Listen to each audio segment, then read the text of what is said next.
Hello dear students, my name is Tarun Kumar और मैं अपने यूट्यूब चैनल में आपका हार्दिक स्वागत करता हूं। जो आज हम आपको ज्योमेट्रिकल कंसेप्ट के विषय में बताने जा रहे हैं। ज्योमेट्रिकल कंसेप्ट में पेयर ऑफ एंगल के विषय में बताने जा रहे हैं। इससे पहले वाले लेक्चर में हमने आपको केवल एंगल के विषय में बताया था, वो केवल एक एंगल होता था। लेकिन इस वाले लेक्चर में हम आपको एंगल के पेयर के विषय में बताएंगे। कुछ एंगल ऐसे होते हैं जो पेयर ग्रुप में आते हैं, जैसे कि आसन्न कोण, एडजेसेंट एंगल। एडजेसेंट एंगल क्या होता है? दो कोणों को आसन्न कहा जाता है यदि उनमें एक कॉमन पॉइंट हो और एक सामने भुजा हो। मतलब कि ऐसा एंगल जो हमेशा पेयर ग्रुप में आता है। जैसे कि एक ये कॉमन पॉइंट ओ हो गया, यहाँ से एक लाइन ये जा रही, एक लाइन ये जा रही, एक लाइन ये जा रही है, और वो इसी ओ पॉइंट से, जैसे कि आप देख सकते हैं कि एक कॉमन पॉइंट ओ है, इस ओ से ए जा रही है, बी जा रही है, सी जा रही है। ओ सी रेखा, ओ बी रेखा और ओ ए रेखा, दो कोणों को आसन्न कहा जाता है। मतलब कि ये दो रेखा है और इनके बीच में झुकाव है, ये एक एंगल बन रहा है। ये दो रेखा है, इनके बीच में झुकाव है, वे भी एक एंगल बन रहा है।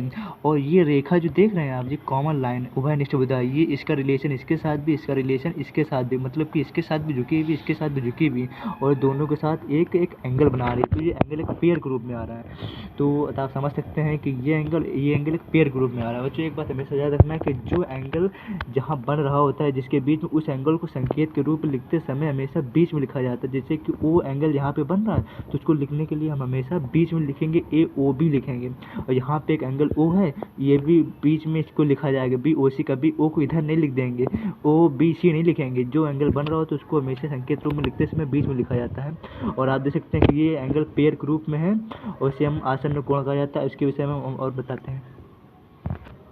अब बच्चों हम आपको रैखिक युग्म के विषय में बताने जा रहे हैं, लीनियर पेयर के विषय में बताने जा रहे हैं। हमने आपको एडजेसेंट एंगल के विषय में बता दिया था। बच्चों रैखिक युग्म में क्या होता है? आसन्न कोणों को उभयनिष्ठ जिनका कॉमन लाइन ना, इसमें आप जानते थे, देख रहे थे कि एक कॉमन लाइन होती थी जो दो रेखाओं के साथ समान रूप से झुकी होती थी और एंगल बनाती थी। लेकिन यहाँ पे एक लाइन होती है और एक ये लाइन होती है। ये एंगल केवल अकेले, इसके साथ कोई कॉमन लाइन नहीं है, ये केवल इस लाइन के साथ एंगल बना रही है। लेकिन इसमें बस ये कॉमन फैक्टर है कि ये लाइन इधर वाले पार्ट के साथ एंगल बना रही है और इसी लाइन के साथ इधर भी एक एंगल बना रही है। और ये एक पेयर ग्रुप में ये भी एंगल बनना है, एक एंगल बनना है बी ओ ए, ये एक पेयर ग्रुप में, और एक एंगल बी ओ सी। तो हम कह सकते हैं कि ए ओ बी और बी ओ सी एक एंगल है जिसे एक पेयर ग्रुप में आया है। तो हम आपको बता दे रहे हैं कि वह होता है आसन्न कोणों को वह जिनका कॉमन लाइन ना, मतलब कि कोई कॉमन लाइन नहीं है, केवल दो लाइन है और एक एंगल ये बनना है, एक एंगल ये बनना है, और ये एक पेयर ग्रुप में बनना है। इसे रैखिक युग्म कहा जाता है। अब बच्चों हम आपको शीर्षाभिमुख कोण के विषय में बताने जा रहे हैं। बच्चों शीर्षाभिमुख कोण जनरली उस कोण को कहा जाता है जब दो लाइनें एक दूसरे को इंटरसेक्ट करती हैं, प्रतिच्छेद करती है, काटती हैं। जैसे हमने आपको लाइन के विषय में पिछले लेक्चर में बता चुके हैं, जिसमें आपको बता देते हैं दो प्रतिच्छेदी रेखाओं द्वारा बनाए गए ऐसे कोण जिसकी कोई भी भुजा उभयनिष्ठ ना हो। जैसे कि एक रेखा पी है, एक रेखा क्यू हो, ये एक दूसरे को इंटरसेक्ट कर रही हैं और इसके अपोजिट साइड में जो एंगल बन रहा है वो आपका शीर्षाभिमुख कोण कहलाता है। मतलब कि एक लाइन ये, एक लाइन ये लाइन केवल इसी के साथ झुकी हुई और किसी लाइन के साथ झुकी हुई नहीं है, अतः इसकी कोई कॉमन लाइन या उभयनिष्ठ भुजा नहीं है। आप साधारण तौर पर ऐसे याद रखें कि जब भी कोई दो लाइन एक दूसरे को प्रतिच्छेद करती है, काटती हैं, और उनकी अपोजिट साइड जो एंगल बनता है उसे शीर्षाभिमुख कोण कहा जाता है। जैसे कि एक एंगल ये बनना, एक एंगल ये बनना, ये इसके बस अपोजिट साइड है। तो इन दोनों जो पेयर ग्रुप में एंगल बना रहे थे शीर्षाभिमुख कोण कहा जाता है। 30 डिग्री और 45 डिग्री। जैसे हमने आपको बताया था कि जो एंगल होता है वो हमेशा बीच में लिखा जाता है। जैसे कि यहाँ पे पी ओ और यहाँ पे आप सपोज कर लें आर, पी ओ आर और Q O Z, Q O Z, Q O Z, यहाँ पे आपके शीर्षाभिमुख कोण है। आपके P O R Q O Z आपके शीर्षाभिमुख कोण हैं, जस्ट अपोजिट साइड। मतलब क्या याद रखिए कि अपोजिट साइड में बने हुए एंगल को शीर्षाभिमुख कोण कहा जाता है।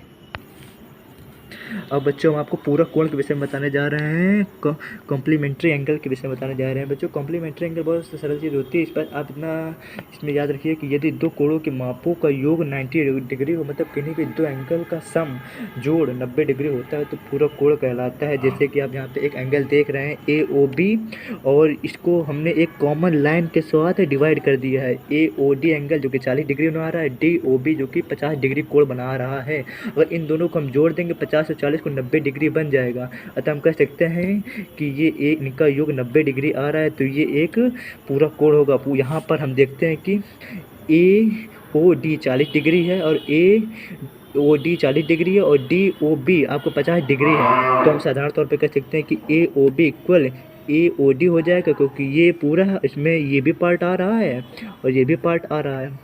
तो हम कह सकते हैं कि AOB इक्वल आपका AOB इक्वल आपका AOB AOB AOB equal AOD plus DOB हो जाएगा, मतलब कि AOB इक्वल DOB हो जाएगा। जैसे कि देखिए AOB एंगल है, ये AOD और DOB के इक्वल होगा।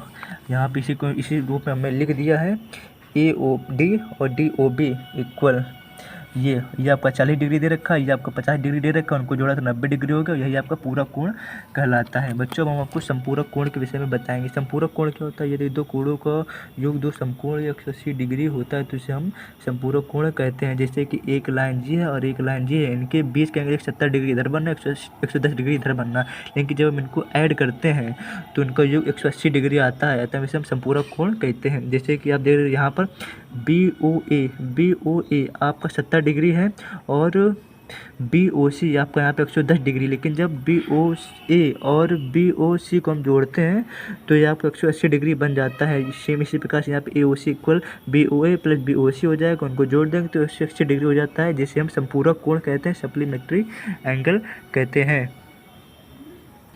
बच्चों, अब हम आपको एक क्वेश्चन कराते हैं। ये क्वेश्चन बहुत ही इजी है और बहुत ही इंटरेस्टिंग भी है।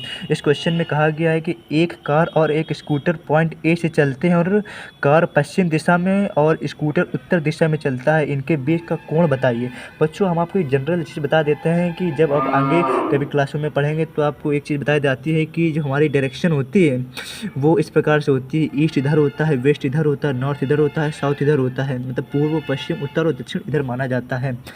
और ये हमने आपको हिंट के लिए दे रखा था। इस क्वेश्चन में जो कहा जा रहा है इसका सोल्यूशन यहाँ पे दे रखा है। इसमें कहा गया था कि एक कार और एक स्कूटर है, वो A पॉइंट से चलते हैं। हम मान लेते हैं कि कोई पॉइंट A है जो ये स्थित है, कोई पॉइंट A है जो कि ये स्थित है।